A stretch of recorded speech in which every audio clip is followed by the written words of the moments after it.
কালকে রাত্রে তো বেশ অনেকক্ষণ বৃষ্টি হয়েছে, বিদ্যুৎ চমকাইছে, তারপর কখন থামছে জানি না, কিন্তু বৃষ্টি শুরু হইতেই কারেন্ট চলে গেছে।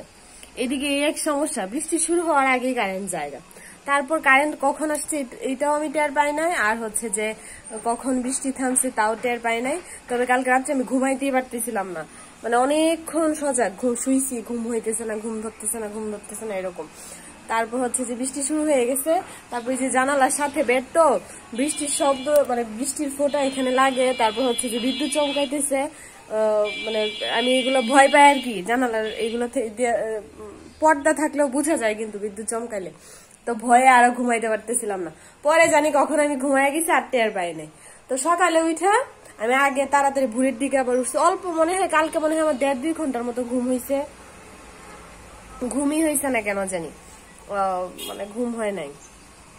পরে ভোরের দিকে উঠে আমি আগে বারান্দায় আসছি, আমার কাছে মনে হইতেছিল বারান্দা অনেক ভিজা থাকবে, অবস্থা খুব খারাপ থাকবে। পরে আইসা দেখি যে বারান্দা মানে ধুলা বালু আছে, কিন্তু কোনো জল টল কিচ্ছু নাই, কিন্তু মনে হয়েছে যে অনেক বৃষ্টি হয়েছে। আমি রাত্রে তার দরজা খুলে বারান্দায় আসি নাই, কিন্তু আমার কাছে মনে হইতেছিল অনেক বৃষ্টি হয়েছে, বারান্দার অবস্থা খুব খারাপ থাকবে।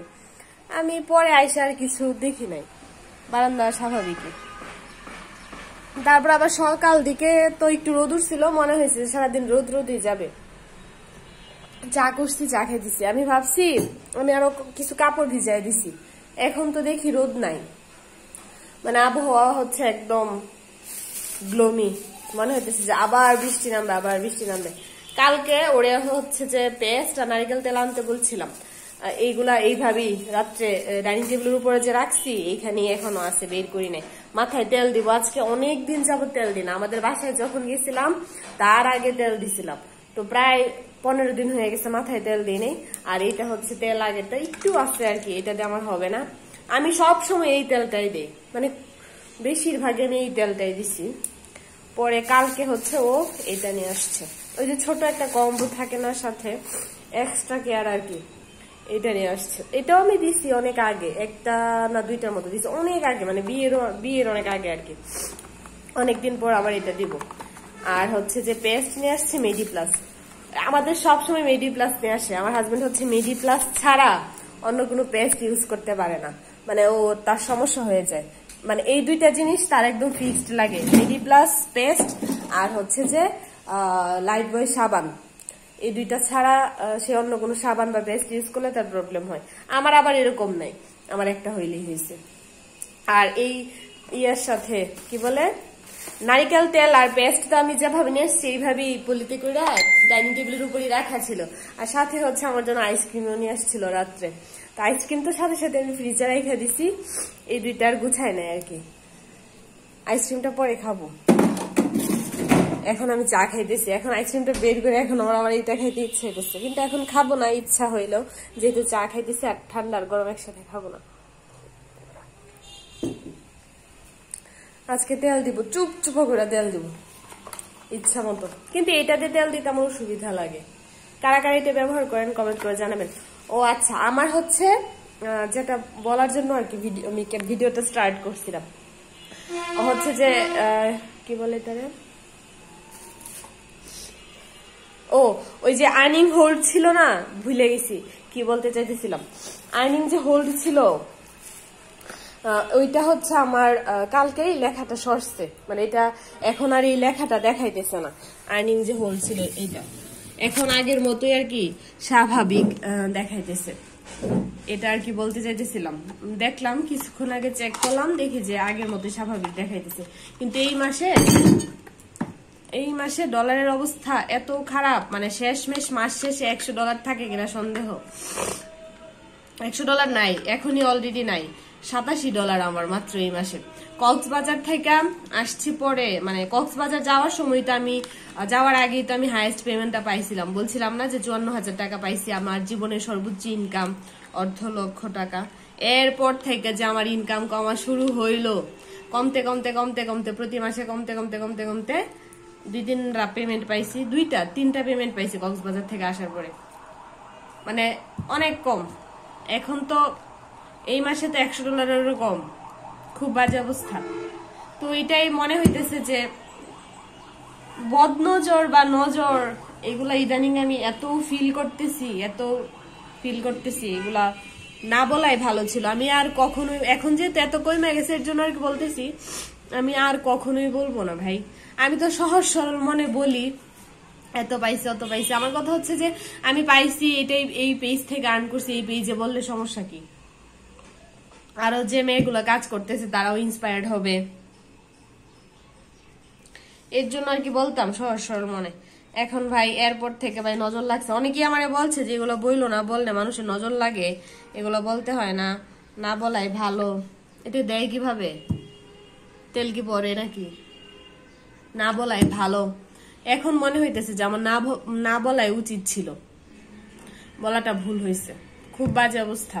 মানে আদৌ এই মাসে $100 থাকে কিনা, মানে আগের মাসে যদি কিছু টাকা না থাকে পরের মাসে তো $100 উঠানোটা খুব টাফ। আর এখন তো এমনিতেই ডলারের যে অবস্থা, খুব বাজে অবস্থা। কি হবে সামনে জানি না, 2-3 মাসেও আবার $100 হবে না। এই মানে এখন যে পরিমাণ ডলারের অবস্থা আর কি, যে বাজে অবস্থা, মনে হচ্ছে যে 2-3 মাসে হবে না। আর এই মাসে তো খুবই বাজে, এই মাসে আমার হবে না। আমি পেমেন্ট পাওয়ার পরে, মানে ফার্স্ট পেমেন্ট যখন পাইছি, পেমেন্ট পাওয়ার পরে না সরি, মানে মনিটাইজেশন পাওয়ার পরে আমি হচ্ছে যে 2 মাসে $100 হয়েছে। তারপরেও আমার পরের পেমেন্টটাও আমার 2 মাসে $100 হয়েছে। মানে আমি 2টা পেমেন্ট 4 মাসে পাইছি আর কি। মানে $100 না হলে তো দেয় না। আর 2টা পেমেন্ট পাওয়ার পরে তারপরের গুলা আমি প্রতি মাসে মাসেই পাইছি। এরপরে আর আমার মানে 2 মাসে পাইতে হয়েছে না, প্রতি মাসে মাসেই পাইছি। পরের গুলা মোটামুটি বাড়ছে, মাসে মাসে একটু একটু করে বাড়ছে। কিন্তু ওই যে বলার যখন থেকে বলছি যে $1 লক্ষ টাকা পাইছি, ওইটা বলার পর থেকেই ভাই আমার নজর লাগছে আমার শুধু কমতেছে। আর আমার পার্সোনাল লাইফেও আমি হচ্ছে যে অসুস্থ, মানে অন্য কোনো সমস্যা নাই কিন্তু অসুস্থ হয়ে যাইতেছি। স্পেশালি কুলুলদার বিয়ে থেকে আসার পর থেকে একটা দিন আমি বা আমার হাজবেন্ড, আমরা মানে ব্লগে তো আর সব বলি না বা বলা হয় না, মানে একটা দিন আমাদের ভালো যাইতেছে না। মানে 2টা লোকই আমরা অসুস্থ। একটু ভিডিও করলাম, একটু ভিডিওর মধ্যে আপনারা দেখলেন বা টুকটাক একটু বললাম, এছাড়া তো আর আপনারা জানবেন না বা বুঝবেন না। মানে ভালো যাইতেছে না। মানে আমি সামহাও এখন আমি একদম ফিল করতে পারতেছি যে বদনজর এক্সিস্টস বা কারণ নজর লাগছে। মানে আমি মানে এরকম আমার মনেই হইতেছে। ইভেন কালকেও এক ভাবির বাসায় যে গেছিলাম, ভাবির সাথে এগুলো বলতেছিলাম, ভাবিও বলতেছে যে আমি ট্রাস্ট করি, বৌদি এগুলা এক্সিস্ট করে। মানে ভাবিও বেশ কিছু এক্সাম্পল দিল, মানে আমিও একদম ফিল করতে পারতেছি। কারণ জানি না, খুব বাজে অবস্থা। মানে শরীরও ভালো যেতেছে না, একটা দিন সুস্থ যেতেছে না। তারপর হচ্ছে যে আমার পেজটার অবস্থা খুবই খারাপ, মানে বাজে অবস্থা।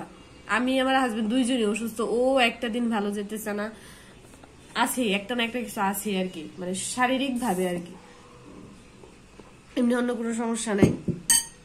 আর আমার তো আমার পেজের অবস্থা খুবই খারাপ, খুব। যাই হোক, এটা দেয় কিভাবে? তাও আমি অনেক পজিটিভ আছি, পেজে ভিডিও দিব কারণ আমার ভালো লাগে। ও মা, আচ্ছা যাই হোক, চাপাচাপি করতে করতে মনে হয় বের হবে। কাজেই কেউ কারোর সাকসেস কখনো শেয়ার করবেন না, এটা আমি আমার এক্সপিরিয়েন্স থেকে বলতেছি। সহসর মনে আমি বলছি, কারণ আমি সবগুলা পেমেন্টই শেয়ার করছিলাম। এর জন্য আমি ওই কক্সবাজার যাওয়ার টাইমে মানে ওই টাকাটা, মানে কক্সবাজারের কথাটা বারবার এর জন্য আসতেছি, তো মানে ভুলে মুখে আইসা পড়তেছে। কারণ হচ্ছে ওই টাকাটা দিয়ে আমি কক্সবাজার থেকে গিয়ে ঘুরে আসছি, আর এর জন্য মানে ওই কক্সবাজারে আসতেছে আর কি। তো এরপর থেকে আর কি আমি আর বলি না, আর বলবো না। খুবই বাজে অবস্থা, আর বলবোই কি? এখন তো যে অবস্থা আমার হচ্ছে, এখন কত ডলার জানি দেখলাম, আজকে দেখলাম 87 পে আউটে, মানে আমার টোটাল আর্নিংটা 87। এত কখনোই ছিল না, শুধুমাত্র প্রথম যখন পেমেন্ট পাইছি তখন ছিল এরকম যে কখন আমার $100 হবে, $100 হবে। এখন নামতে নামতে আমার 87। মাস শেষে আমার থাকবে না, $100 হবে না এই মাসে। আজকে কত? আজকে মাসের 17 হবে না, $100 থাকবে না। এইবার আমার 2 মাসে পেমেন্টে $100 হইতে হবে, সামনে পাবো। আচ্ছা যাই হোক, বেজাল বাল্লাভ কতক্ষণ। কেউ মানে আপনারা আপনাদের সাকসেসটা কখনো শেয়ার করবেন না। আমি আগে বুঝতাম না, এখন বুঝতেছি কখনোই শেয়ার করবেন না। আপনাদের থটস, আপনাদের সাকসেস, আপনাদের কেরিয়ারের ভালো কিছু, এগুলো কখনোই শেয়ার করবেন না, কখনোই না।